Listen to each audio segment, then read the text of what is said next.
Scientifically, it takes our brain about a fourth of a second to actually perceive something after it happens. We're only actually watching or observing what's happening in the past. So then when are you? When are you exactly? Are you actually in the moment now, or are you actually in the past? So I'm going to reveal that secret to you. I want you to think about that while we learn about hypodimension. So what is a frequency?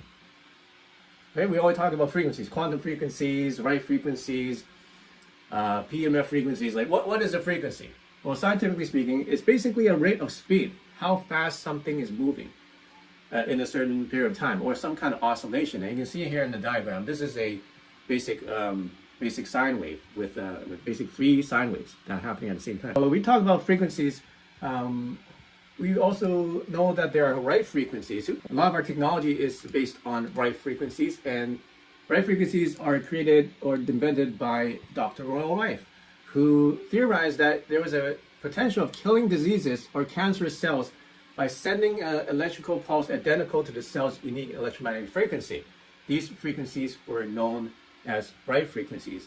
So he claimed that he had proof that he could destroy cancer cells. And actually, reason on YouTube, there's another person who's done the same thing. And it's nothing new. Basically, right frequencies is a way to do 2 things. It has a blunt effect. That's the first way. Blunt effect, meaning it uses sound to vibrate something physically. Back and forth, as fast as possible, until it vibrates so quickly that it breaks. Right? A second way that right frequencies work is through a subtle way. Let's say that you don't want to just shake it back and forth to break it. You want to target something inside of a cell. Let's say part of its internal system, or you want to move the cell, or you want to decapacitate the cell. Then what do? Basically, this is how it works. Every frequency has 3 things, as I mentioned. Frequency, which is the length divided by 1 unit length of time. And this is the measurement of a dimensional structure. So it could be a structure, it could be something as big as a building, or it could be something as big as a planet, or it could be something as small as an atom, or even a cell in your body, or a virus, or a cancer cell, or cancer virus, or whatever you call it. Another way is by calculating the resistance that the frequency has to travel through. For example, your body has a lot of water in it, so it has to have enough. It has to calculate the resistance of your body's water so that it has enough amplitude, or so to speak, the power or volume in order to penetrate that water and to affect that cell or affect that virus. It causes destruction of cells, or direct manipulation of it, or it causes some kind of entropy or loss of energy. Let's say, for example, that there's a tiny worm or a cancer cell, and that there's a dominant behavior. Let's say that it breeds more than it eats. So, and it does that for a certain cycle. Let's say every 3.5 minutes, it does that certain behavior, or it takes 80 seconds to digest something. So what you can do is actually use frequencies to disrupt the pattern, or disrupt the repetitive behavior of that cell. And by doing that, you are basically manipulating the operating processes of the cell, and you could potentially do the same thing, make it sick, or make it collapse on itself. You can actually target different parts of a paramecium. So if right frequencies can destroy structures, what if frequencies can reinforce structures instead? For example, what if we could make healthy cells stronger, make bones stronger, and make your organs healthier? If you can make frequency, let's say an opera singer sings and it shatters the wine glass. How does that happen? It's because the opera singer's voice creates a frequency that is in resonance with the glass, and it shakes the glass so violently that it shattered. But what if you can use that same idea to reinforce a structure rather than to shatter it? Because it should be able to do the same thing. Now, primary right frequencies were designed to alter physical structures. That's their primary purpose. So brainwave entrainment is, there's a studies done by the Monroe Institute, and they show that brainwaves can be measured with electromagnetic, it sends up is electromagnetic field in your brain. We all have it. And they measure people whose brains, and some of those who have more noise in their brain waves, for example, that means that it was out of harmony. Just imagine there's a little kid playing piano and they're mashing all the keys like this. You know, that doesn't sound good, right? So imagine that there is that happening in your brain in the form of electromagnetic waves. So all this noise is happening. They found that there were a lot of negative issues and health issues with people that have that kind of brainwave pattern. Now, the opposite is true. They found that people who had coherent brainwaves that were in harmony with each other, had positive health attributes, positive mental and physical health attributes. How can you program your brain into these deeper, lower frequencies when you can't actually hear them? What sound could you play in order to make that brain tune to that frequency? For example, if you want to tune to 50 hertz, your brain to 50 hertz, you can easily play 50 hertz. It'll sound like, but you can still play it. It's very low, but you can still hear it. But if you want to tune your brain to 5 hertz, that's below any kind of sound that any speaker can make or any phone can make. So how do you play a sound in order to program and train your brain to a lower brainwave? So the secret is in something called binaural beats. A lot of us has heard of binaural beats. So what is it? What does it mean, binaural beat? Is it some kind of drum beat or something like that? No, it's not a drum beat. Basically what it means is creating a differential through your 2 ears. Okay? So it's basically creating a differential. So let's say that you want to hear 10 hertz. What happens when you play 250 in one ear and 260 in the other ear? What happens is that the difference is 10. And when that happens, your brain creates, or those frequencies collide each other in between your brain and creates the 10 hertz frequencies. So basically, you've used 2 frequencies to make a child frequency, and that's how you create lower frequencies inside of your brain. So what is hyperdimensional? You remember that we are going to share with you hyperdimensional frequencies.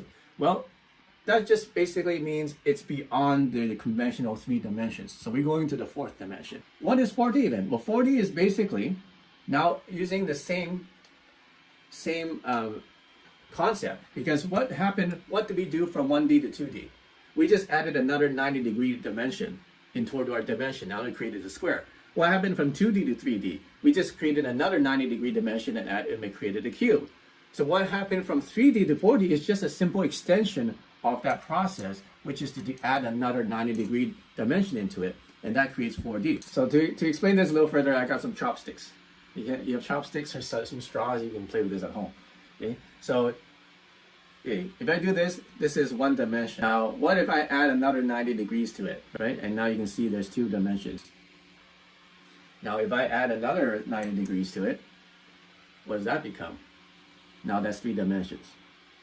Okay, so where's the 4th dimension? The 4th dimension is here. Okay, so now we have 4 dimensions. And now if you an object with this is what it's going to look like. It's the tesseract.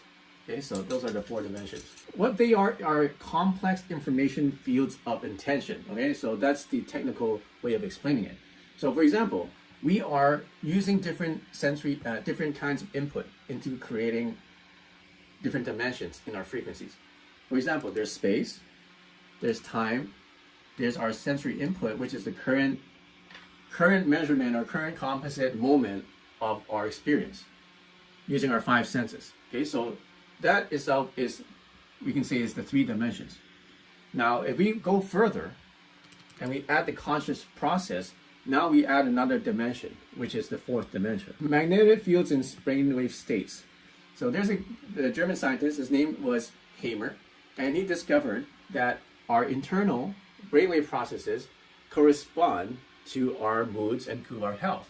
And then the magnetic fields that are measured in our brain or measured throughout our organs, if they saw in the scan there were these black marks or pot marks in the field, they would correspond to negative emotional states. So let's say you took a brain scan and they found that they measured the electromagnetic field, or took some organ scans, and they can see that there's some empty shadows in that electromagnetic field. Well, wherever there's a shadow, it just shows that your emotional state is actually poor in that organ, in that part of your body. And what they also found is that if you can change those magnetic fields around the organs and around your brain, that person naturally starts to get well. Let me ask you again, what if every single moment in time and space has a unique electromagnetic footprint? For example, emotions like joy have a landscape, and exposing a person to that landscape or to that quality will start to move them to that state. Okay? So I'm going to show you exactly how to do just that. How you can create reality by using frequencies. Here's a person who tested it with leaves. So with a leaf with no frequency treatment, they put it in both of the leaves in a really pretty poor environment, like poor lighting with cigarettes, incense in the house. It was hot and they had perfumes and different aromas, which is not good for plants. So they put it in there, and then one of them that didn't receive the frequency, you can see if you blow this up, there's black spots and it's starting to shrivel up and things like that. Now, they had a leaf from the same plant, and they played frequencies during the same period on the plant. And after a few days, that it had no black spots, no signs of decay, and no discoloration. And maybe this is one of the secrets that the Egyptians had in order to preserve their mummies, right? Here's another test that one of our closed group people did using our frequencies based on plant growth acceleration.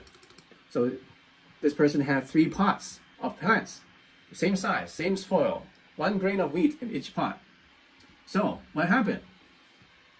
Pot R, the one on the right here, had no frequencies, and it grew to 23 centimeters. Pot L, here, with the red one here, grew to 26 centimeters, was exposed to crystal bowl healing sound. So these just had a crystal bowl, and they rang the bowl to this plant. Now pot D grew to 32 centimeters, and that was exposed to the frequencies. So the frequencies actually help this plant grow faster than all these other plants. Here's another test that we did, was using the frequency on water. So with no frequencies, they put this water in a bucket or in a bowl, and after it's frozen, you can see that there's no real uniformity in the ice. Now the ones that are treated with frequency, so we played the frequency to the water and we froze it, and you can see it had uniformity in the water, as if the water itself underwent some profound changes in this geometric symmetry. And that's just by exposing it to a frequency. This is not even electromagnetic. This is just the sound. Blood samples. So here's someone who was looking at their actual blood samples in a microscope. So this is 6:05 p.m. before exposure to the frequency. You can see the blood cells kind of clumping together. You see these little strands of the blood cells all making a string. Okay, they're called agglutinated. I don't even know how to pronounce that. So about 2 hours later, or 2 hours 40 minutes later, after playing the frequencies, they did the blood sample again, looked at it under the microscope, and look what happened to the blood cells. The blood was fluid with no more agglutination. Okay, release of bacteria stronger. So like the morning after, they did the test again, and you can see, some of it was nice and even, but then some of it started to be sticking together again, which shows that something happened in the middle. Something happened to their blood while they were listening to their frequencies. It actually made it more fluid. It actually made it more healthy, because all that blood cells sticking together is one of the first signs of cancer. Let me give you a word of warning. So if you do use these frequencies, you may experience states, mental states, emotional states that you may have never experienced before. And these states may be quite intense. So we've had situations where people who are chronically depressed start to cry. And then we ask them, why are you crying? And then they say, I just feel so happy. And some people, they get such a kick from these that they start using them all day long. But they're not intended to be used all day long. okay, because that actually stresses out your adrenal glands and you start to overload your system with too much energy. So use it according to the guidelines that we're going to give you. Also, there's different mixed reactions with people who have sociopathic tendencies. What do I mean? For example, they react in two extreme ways. Either they will just don't like it at all because it's a natural for them, or they will experience something that's in a dramatic or pronounced effect. So, for example, if somebody is manic depressive, they would either have it when they're in a negative phase, it would make them feel very annoying, or it would make them feel very uncomfortable, because they want to stay in that negative phase and they don't want to come out to a positive phase. So when they hear a track or one of our frequencies that are intended to help them elevate themselves, they will find it annoying because they want to stay in the negative. Let's work together as a family, as a group, as a team, to raise the vibration of the planet and to really make a difference. Okay? So until next time, use the Chi and prosper.